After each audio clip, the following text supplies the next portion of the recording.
Hi, I'm Rob and it's Guild Wars War 1 and today is Purple Day up against Booyah. So hopefully we can Booyah them. Let's take a look. And Outlaw is the first one up. We have Daughter of Ice, Drowned Sailor, Zul'Goth and Jar of Eyes. Daughter of Ice converts red to blue, Drowned Sailor yellow to blue. The idea is that they start with full mana and charge up Zul'Goth. Yeah, it's a good team normally, but the thing I'd say that goes against it is on Purple Day, which is what this is, it's easily countered with basically the same team. So we can do this by picking a very similar team, Daughter of Ice, Drowned Sailor, Zul'Goth. The idea being that it basically counters Drowned Sailor and Daughter of Ice automatically, because if the start of the game, any of these alignments are in favour for them, it means they'll be in favour for us, which is the way we're going to go. Going to be an elementalist class for this. Those 4 matches will stun, freeze, burn and entangle a random enemy on the other side. Snap, freeze, insulated, stone circle, storm aura, rock solid, lightning strike, fortitude is good. And we'll go with the obsidian lead round weapon. Explodes, magic +1 gems and has a summon at the same time. So let's do this. This Guild War's a bit later than normal due to stuff happening. And right, not going into that. So right, that is fine. Plus, yes, that's good. Right, onwards. Battle 1.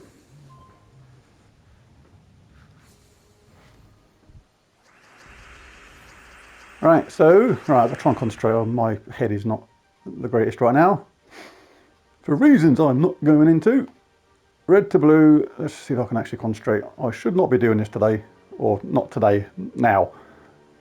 My head is not straight for various reasons. Yellow to blue.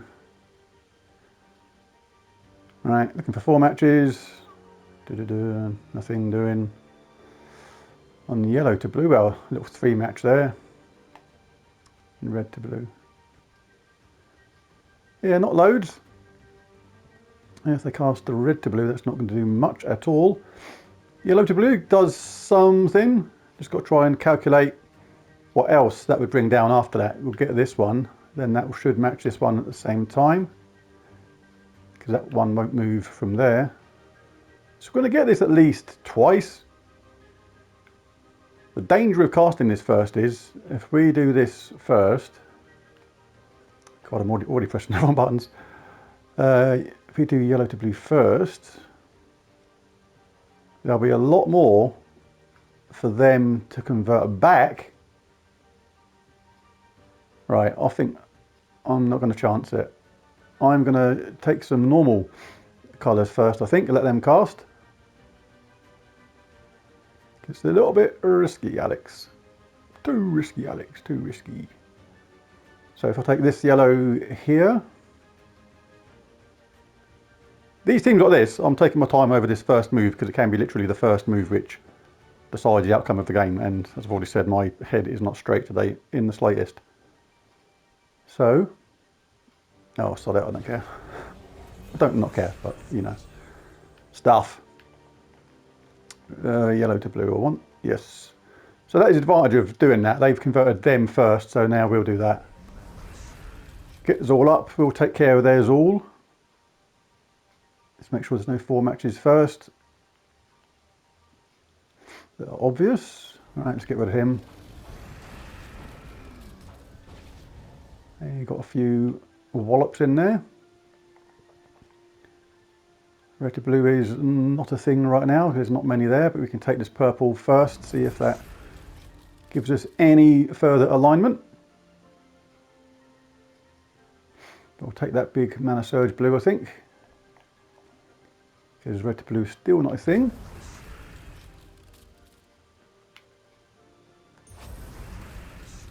Ooh, oh, that's better. Now we got it. Now we got it. Right. So either hit them with the skull or fire up my book. I think I'll take this in case a cascade comes down. I'm only 1 mana away from getting my Zul charged. Didn't work out then. There's a lot of skulls there though, so I think I might just take a standard blue match for this. Get Zul head up. Get the Moldy Courgette activated. Take them out. Shall we cast this? Why not? Let's get some mana. It's self-charged. I'll grab that. And that is that. Kaboosh. It's the first game in the bag.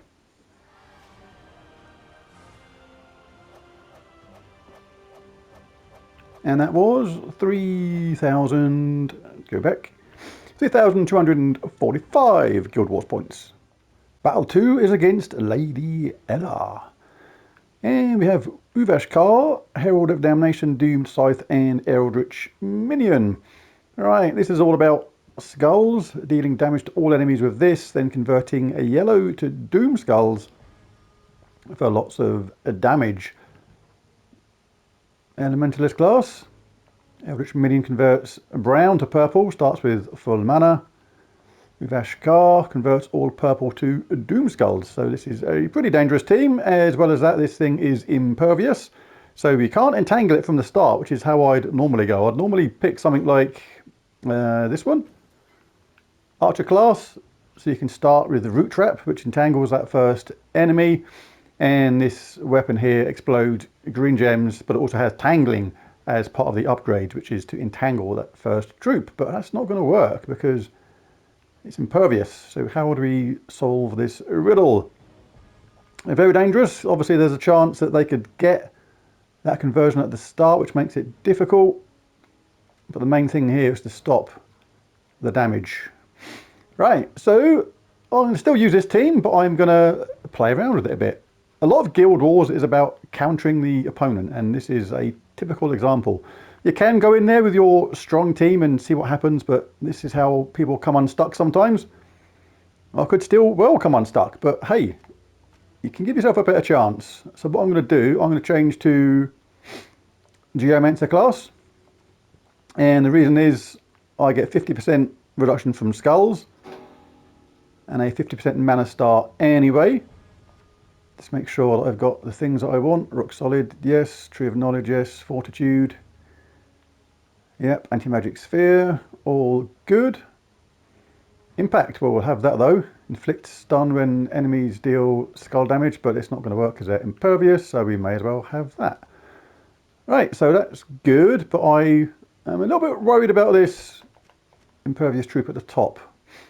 So what I'm going to do is a little experiment. Let us... I mean, you can cast Leprechaun from the off. If they get a match on their mana generators, they could get lucky and be in a position where I cannot change that.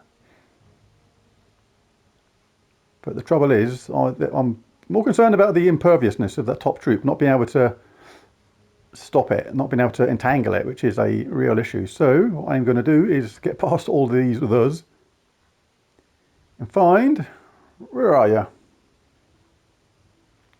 There he is, Trickster. Very, very similar to Leprechaun.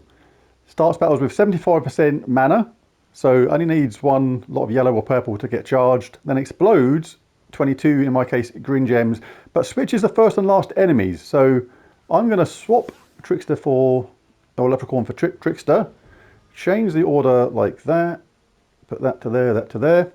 The idea is we get this charged up really quick.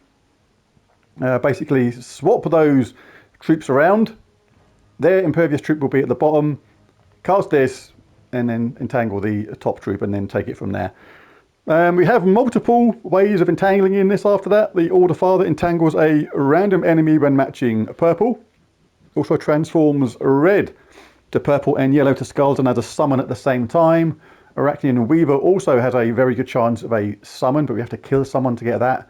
But it does web all enemies and deals good true damage.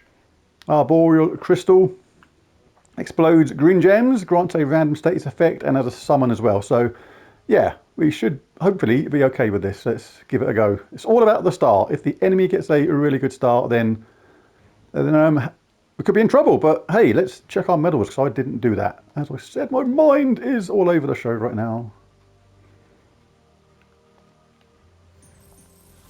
Right, so I don't want Medal of Anu, that was wasted. Or shall I leave that there for my Arachnian Weaver? Yeah, I think I might leave that like that. In fact, I might change that to that.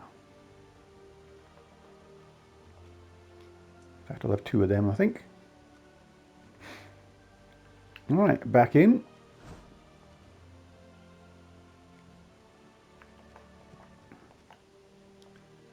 Yeah, Elementalists want the chance of a cleanse because there's no cleanse in the team. So let's go for it. I'm just going for it today.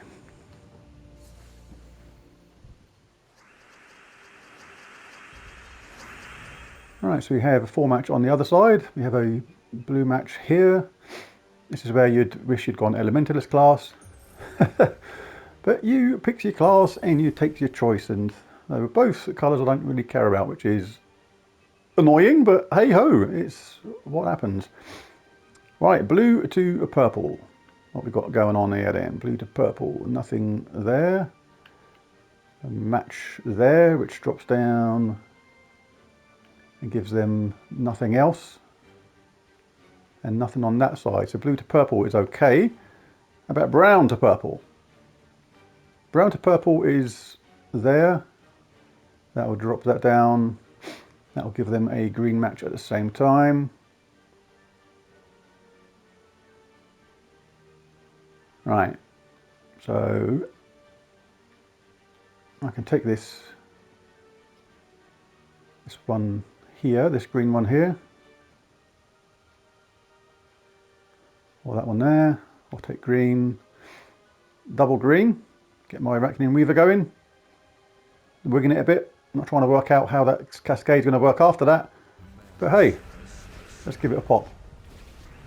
Right, now we've got our Trickster up. But there's not a lot of green there though, so it's not fantastic. But we'll give it a go because we're going to swap them troops around. This is kind of in the lap of the gods now. You don't know what's going to happen, but hey, let's give it a go. Do the switcheroo. They've lost their impervious troop, but we're now entangled as well. So hopefully our Medal of Orpheus will kick in sooner rather than later. We are frozen on the top troop, which uses purple and green. So we'll take that and see what happens. So I could take that, but yeah, we're frozen on that. So not a lot of good. Could explode the green, but there's not many green there. Alright, but the bottom troop does have a barrier which we need to remove, so that's where scatter damage, quite a lot of weapons, I have like a low amount of scatter damage as part of the upgrades and things like that, and that's where it really comes in handy to just remove the barrier cheaply. Right now, I've got to do this via something like this, which is a bit of a waste. But I may just cast my Arachnian Weaver, just check this first. Converts blue to purple.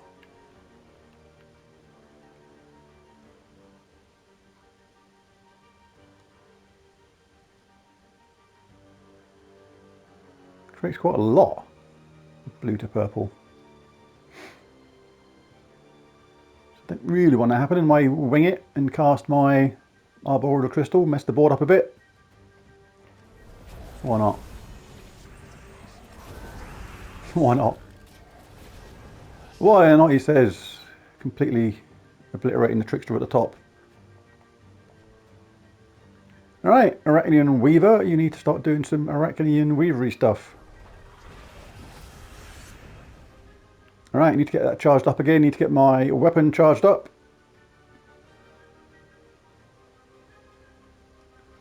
That's not great, it's going to give him a skull hit. Right, let's look around. Let's look around properly. Struggling with concentration today. Right, if I take that, that will drop down, give me some green as well, but I think that gives him a skull hit. If I go like that. Yeah, because that drops that down to there. Which will lower that one down. To give me skull bash, which I want to avoid. So for that reason,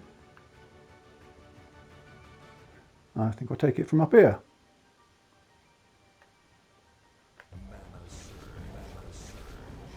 Right, not too bad. Let's get a summon back on.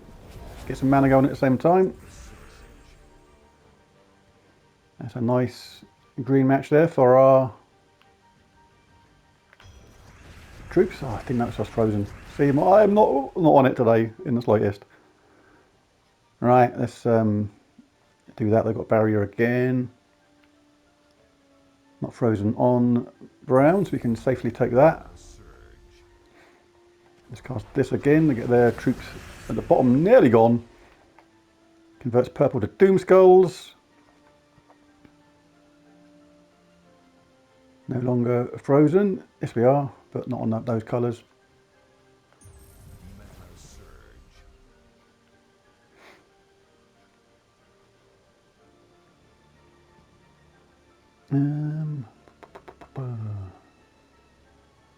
Making a right meal of this.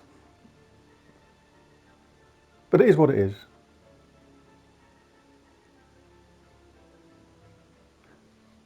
No blue or purple for my weapon. What does this thing actually do? Okay. Not great, but I might take this giant one because it'll give me mana for my Reckoning Reaver at the same time. I need to get that last troop done.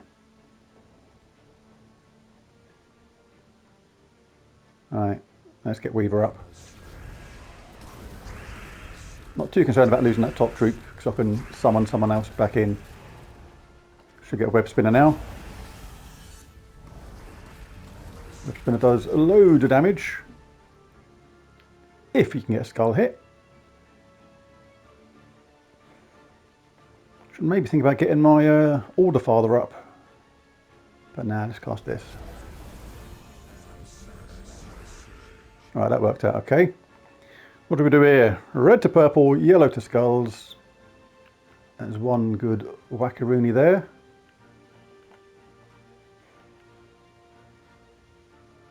Got red to purple over here, this is nice. Don't need to take that, so I'll do that first. We're getting that lovely triple skull damage now, so that is going to be an absolute game changer. And we should finish with all troops. Just got to make sure their weapon doesn't get charged.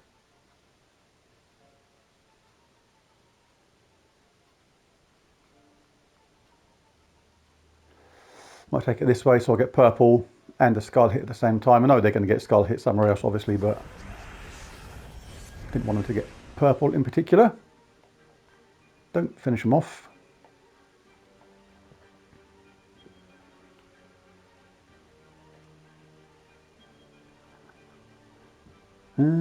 What we got?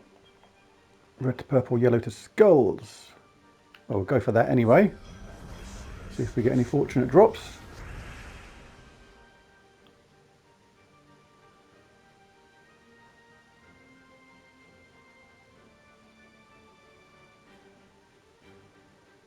What we got? What we got? What we got?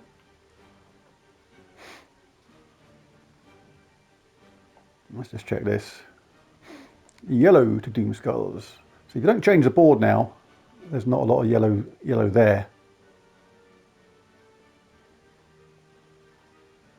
Supposedly if I don't do very much with the board, hopefully we won't set them up, but okay. Right, let's take that then, see if we can avoid setting them up. And there we go. Right, after a fashion, 2-0, that felt like a long one. But yeah, I don't know. Not with it today. At all. That was 1,312 Guild Wars points, if anyone's still awake at this point. Next up is Blade Runner. So we have Stone Hammer. Stun and burn all enemies, create a mix of 22 red and brown, gain life, reduce damage from skulls by 80%.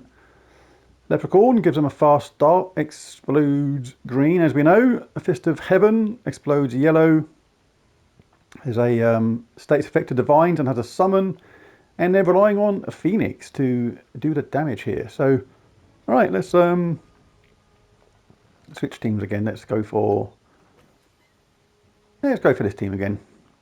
I like this team for this kind of thing. Get rid of their tanky troop at the top of Zul, hopefully. Or Phoenix, whoever we feel is most dangerous at first. Right, let's check around for this. There's lots of red and blue there. Feels like there has to be something somewhere. Let's look at yellow to blue first. Nothing doing. Just a few 3 matches. Red to blue. There's enough of them for this to maybe be worth it. It's not a 4 match anywhere, but there's enough of them for that to be worth a go, I think. So I'm going to go for that absolutely straight away.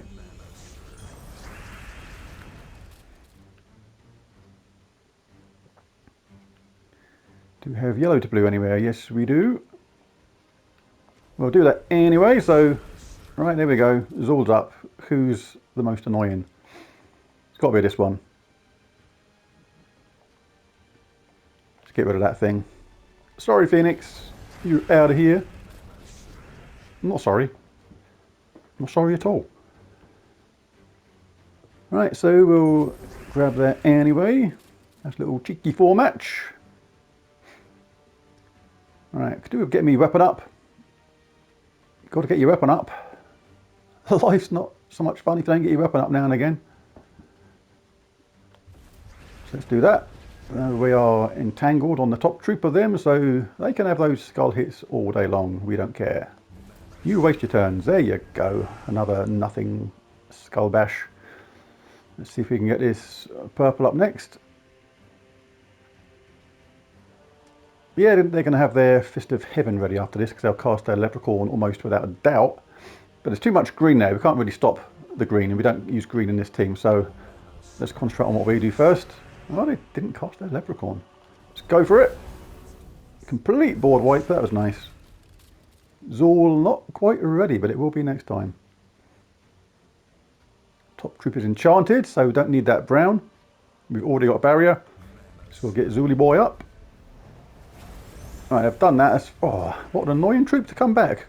Something that's got a chance to resurrect. So, what we are going to do is get rid of their Fist of Heaven, because I don't want that to keep on summoning a troop back in. Good thing about this kind of troop is this Obsidian Libram, where it explodes a load of gems, and a Spirit Gem, when you destroy that, it's going to take away mana from their Leprechaun. So really good with Spirit Gems in the game these days to have a explodey weapon. It's made them even better. I liked them anyway, but the advent of Spirit Gems has made the explodey weapons even better. For me, anyway. It's a playstyle thing. No point hitting Stone Hammer with that. It doesn't hardly do anything. Concentrate on getting our Zul up.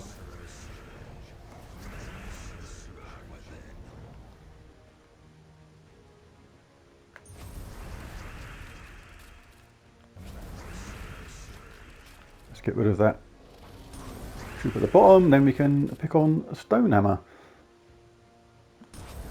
Give him a wallop anyway, just for a laugh. Finish off Stone Face. And see if we have any conversions here.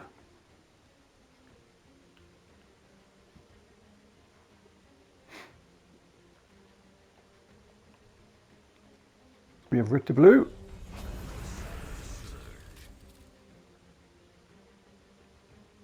Now we have yellow. Should we finish off with a Zul or a... yeah, just play it safe. Right, not too bad that one. 3-0. It's going to be a winning day at least. Worst that can happen now is 3-2. Now where I am today, I'll take 3-2 right now. 1,460 Guild Wars points.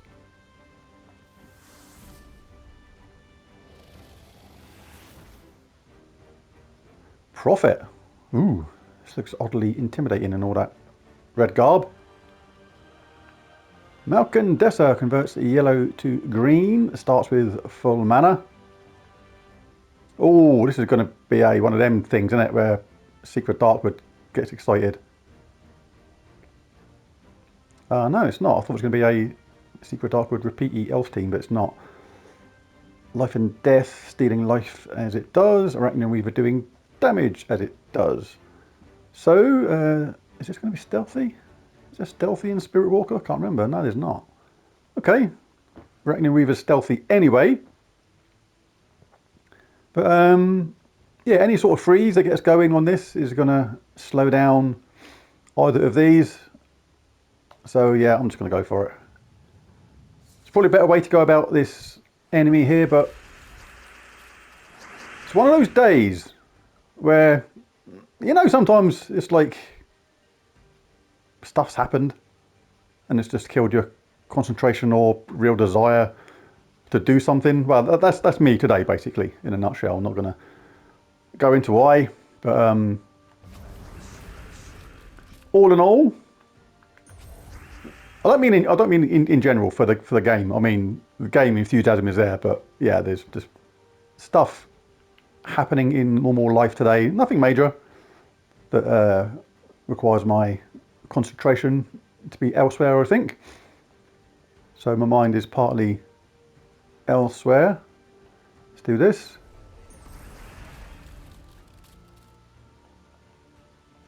Then we have red to blue, do we? Ooh, not quite. Not on a 4-match anyway. Not on a 4-match. And yellow to green is going to do nothing. Go on then, I think I'll let her do that.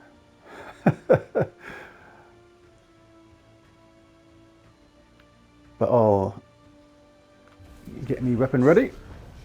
Go on, you have a bash. Let's get me Zool up.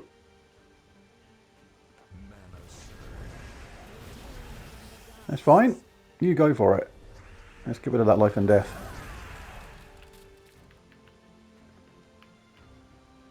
Alright, Secret is next on the menu.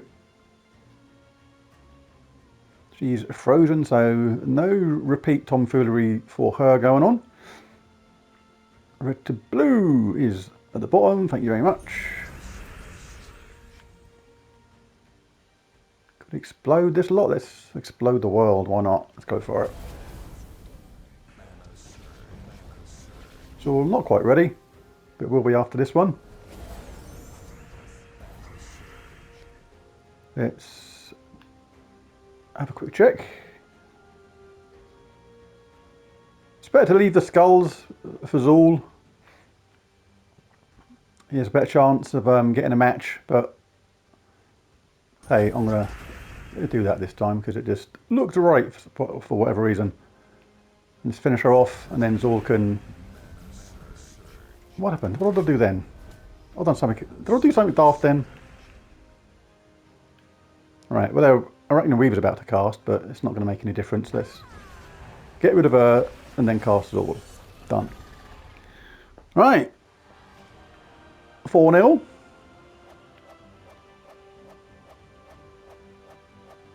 And it was 1,622 Guild Wars points.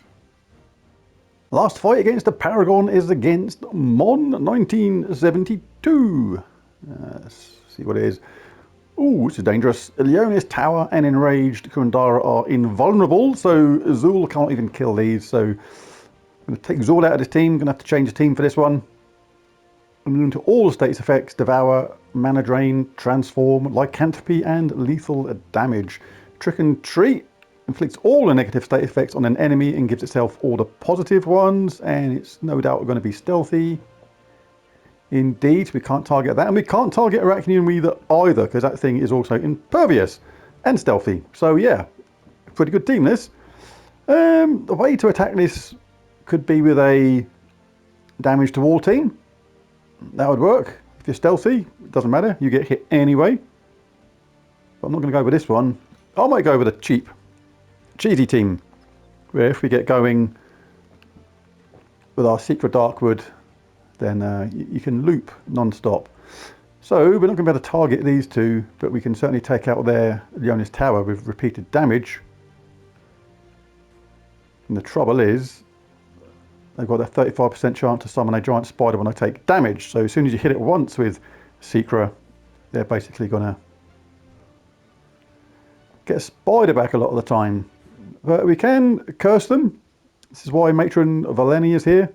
Does damage to an enemy, a 10% chance to kill them, boosted by cursed and webbed enemies, and curse and web a random enemy when matching 4 or more gems, which hopefully will do a lot with our Secret Darkwood, and we've got Life and Death to go with our Arachnian Weaver.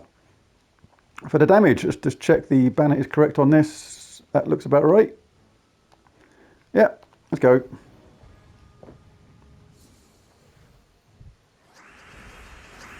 Entangle at first, but you don't worry about entangle with this team. It's more about the damage. This is okay, because this will give us purple, yellow, and red. It's the purple we want, really. Just checking that there's no 4 matches anywhere. Like that gives green and drops the red down to a 3 match, but I'd rather take the yellow at the same time, I think. Bit dangerous having the secret up top. I've only just sort of realised that. If she gets walloped too many times, she will be gone. Right, so we don't use blue, but they do. Want to leave as many purple on the board as I can. Purple is good for Secret Darkwood. I absolutely need green. Right, Secra, do your arrowy stuff and cheese them to death. I don't care if it's cheap. I don't care if it's cheesy. Guild Wars is about winning. Well, that's them out of the way. That's good. Right, I could cast my Life and Death and Arachnian Weaver back to back. See, this is not the sort of thing I'd normally check, which I didn't do this time, because I'm below par. But normally I'd look at how much damage I'm doing compared to their life and work out if I need to put on Nisha medals to increase my damage so I can effectively cast Arachnian Weaver and Life to Death back to back and take them out. So we've got 75 there, 65 there, so that's 80, 140. So it is enough to kill their Kurandara, but annoyingly, 1 Nisha would have meant that would have been enough to take out their Weaver at the same time. This is the sort of thing I would normally do. But as I say, I'm not quite with it today. Right, I might cheese him to death. And then it brings their 2 stealthy troops, basically is the last 2 troops, so it doesn't actually matter whether they're stealthy or not. Now, what I can do is hit. Now I've got to do it multiple times, haven't I? So, should we add more mozzarella? A bit more cheddar? Should we add some more Edam to the mix? Should we just concentrate on... Oh no, don't do that too much, because they've got that 35% chance for a giant what's-it to come back into it. We don't want giant what's-its. Right, so let's pick on their Weaver. That's what I should have been doing. 2 stealthy opponents equal no stealthy opponents, effectively. Right, let's put them in range now. Now, I think it's worth casting these. We'll take this first. We'll take in purple, because we do not want them getting purple. They like purple. They like purple nearly as much as we do in this team. Right, that's going to get rid of their Weaver and just leave that behind. And that is the job's a good one. Well, I'm quite pleased with that 5-0 day today, because we've gone up the brackets. We're in bracket 5 now, I think it is. But yeah, excuse me. God, blank neck. But yeah, well, 5-0 day. 1686 is the score, so let's take a look at the grand total. Secra was the MVP, not a surprise there, but 9325. I'll take it on a day where I feel like I'm running at about 20% of my usual self. But there it is, there's the Guild Wars video. Sorry if it was a bit more miserable than normal. I'm normally a bit more lively than this, but like I say, stuff happens in life. Anyway, right, out of here, there's the video. If you enjoyed it, bash that like and subscribe button, and I'll catch you again tomorrow. Thanks for watching, bye for now.